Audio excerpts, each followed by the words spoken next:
Bismillah, saya lanjutkan video ketiga. Setelah kita buat lokasi tapak ini, kita munculkan lagi dengan poligon si keburaman areanya jadi 100% lagi, biar ini bisa kebaca. Nah, ini jika sudah seperti ini, diolah dulu. Ini kan kita nge-save-nya di sini ya, kita tambahkan jalur. Tambahkan jalur ini untuk garis-garis, kita namakan garis sungai kiri. Style kita warna hijau, kemudian kita gambar mulai dari sini aja garis sungainya. Ini yang sebelah kiri.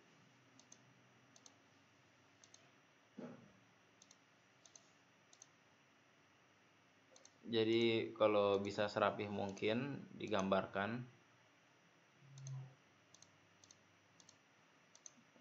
Cukup. Kemudian kita kita tambah lagi garis sungai kanan. Kita gambar lagi di sini.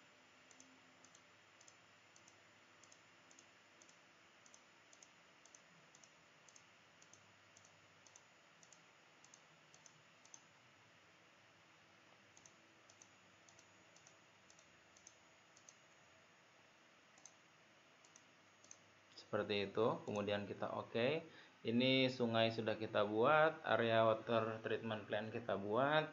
Kemudian bisa juga kita buat garis jalan kampung.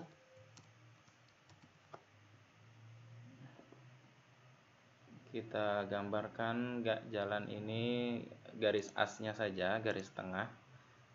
Warnanya kita ubah warna merah. Garis as jalan, biar nanti bisa kita offset.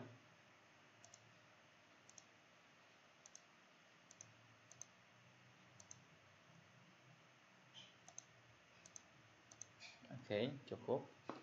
Kemudian ini sebenarnya bisa berlanjut hingga kita menentukan sambungan rumah ya. Jadi dalam menentukan jaringan distribusi perpipaannya, kita buat lanjut sampai sambungan rumah ini. Jadi ikuti jalur jalan, kemudian nanti kita gambarkan jaringan distribusi utama, kemudian jaringan distribusi pembagi, dan pipa sambungan rumahnya atau pipa retikulasi.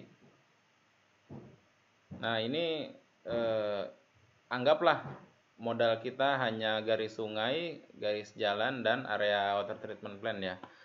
Ini kita satu lagi gambar bangunan intake-nya. Kita buat poligon saja. Bangunan intake dalam ketentuan, jadi perlu kalian ketahui, bangunan intake itu harus 50 meter dari garis sungai. Jadi sempadan sungai itu jaraknya 50 meter dari sisi sungai. Nah, itu ada di peraturan PUPR ya. Itu kita ukur dulu sampai 50 meter. Berarti pengukuran. Nah, ini garis. Nah, kira-kira di garis yang sebelah sini itu 50 meter. Jadi kita tentukan di sini saja. Nah, ini intake.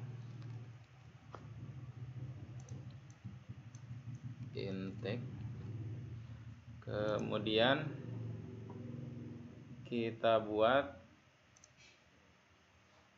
jalur intake.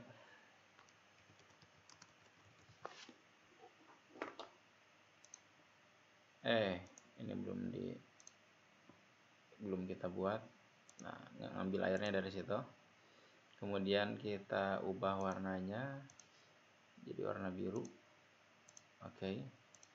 Sudah bisa dilihat ini rencana IPA kita, instalasi pengolahan air atau water treatment plant.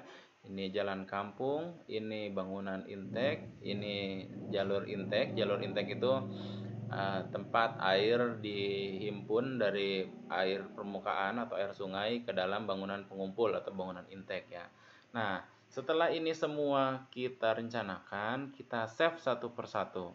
Pertama, area WTP kita save dengan cara save as ya, simpan tempat sebagai. Kita namakan area WTP. Kemudian kita save garis sungai kiri, save as. Di replace aja. Kemudian selanjutnya sama. Jalur sungai kanan. Ini ada jalan kampung, save as lagi. Jalan kampung. Kemudian bangunan intake-nya, lokasi bangunan intake save as juga. Kemudian yang terakhir ada jalur intake, simpan tempat sebagai. Nah, begitu. Kalau itu semua udah di save, kita masuk. Oh, ini ada sedikit pengingat di sticky note bahwa tugas besar kita itu yang pertama menentukan lokasi dan situasi topografi, ini sudah kita bahas. Yang kedua, kalian harus mencari tahu rencana operasi atau alur produksi. Nah, alur produksi ini akan saya kasih contohnya berupa site plan atau master plan yang pernah saya buat ya, beberapa master plan baik itu di pekerjaan maupun yang existing yang ada di Kabupaten Lebak. Dan ini yang sedang kita bahas adalah penentuan tapak atau menggambar master plan. Nah, ini yang sebenarnya sedang kita bahas. Setelah di save tadi, ini keperluan-keperluan ini kita buka di Global Mapper. Nah, ini Global Mappernya di close aja. Ini juga kita close, Global Mapper kita buka. Jadi kita akan mengolah gambar-gambar tersebut di dalam AutoCAD. Tapi untuk mengolahnya di di AutoCAD, tapi menggunakan Global Mapper untuk di convert dari Google Earth ke AutoCAD. Jadi dari file KMZ bisa dibuka ke DWG itu melalui Global Mapper. Jadi kita buka satu persatu. Pertama area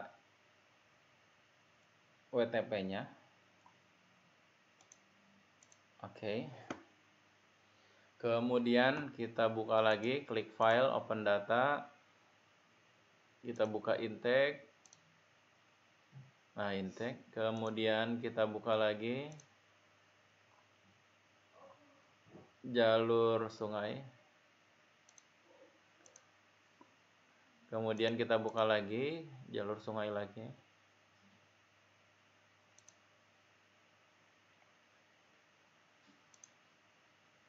Kemudian jalannya.